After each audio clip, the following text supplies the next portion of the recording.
নমস্কার বন্ধুরা, এখানে যা যা খাবার দেখতে পাচ্ছেন এগুলি আসলে সবই হচ্ছে হটপট তৈরি করার উপাদান। এগুলো দিয়ে হটপট তৈরি করা হবে।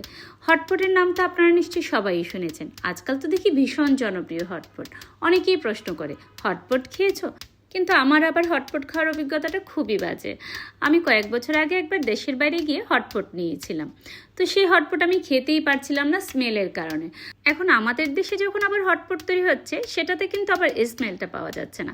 ওরা কিন্তু একটা বাঙালি স্মেল রেখেছে, একটা সুন্দর একটা স্মেল আসে। হটপটের ইতিহাস ঘাটলে কি পাওয়া যায় জানেন? হটপট খাবারটা আসলে 2000 বছরেরও একটি পুরনো খাবার। মানে এই খাবারটার জন্ম হয়েছিল প্রথমে হচ্ছে চীনে 2000 বছরেরও আগে। তারপর সেটি কিন্তু সারা চীনের মধ্যে এবং হচ্ছে গিয়ে জাপান, কোরিয়া, থাইল্যান্ড সহ ভিয়েতনাম এরকম বিভিন্ন দেশে এই খাবারটা তারপর ছড়িয়ে পড়েছে। এবার হটপট সম্পর্কে আপনাদেরকে আরও একটা মজার তথ্য দিই। যেই খাবারটা কিনা এখন বিশ্বের সবচেয়ে বড় বড় হোটেলের মধ্যে দেওয়া হচ্ছে, সবচেয়ে বিশেষ খাবার হিসেবে রাখা হচ্ছে, এই খাবারটা কিন্তু একসময় শুধুমাত্র নৌকার মাঝি এবং শ্রমিকদের খাবার ছিল। আসলে বিষয়টা হয়েছে কি, নৌকার মাঝি এবং শ্রমিকরা তো খুবই দরিদ্র, তাদের কাছে তো আর অত টাকা পয়সা থাকতো না। তো তারা চেষ্টা করতো সবসময় সবচেয়ে কম খরচে কী করে খাওয়া যায়।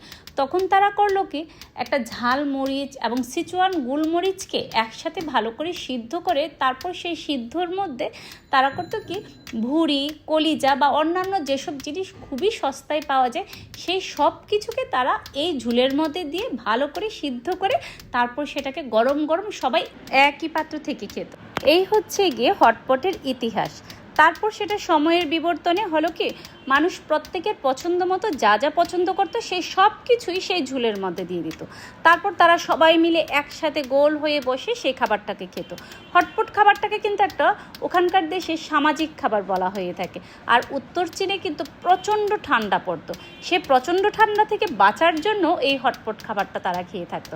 অথচ এটা এখন হয়ে গেছে একটা বিশেষ খাবার, খুবই জনপ্রিয় খাবার।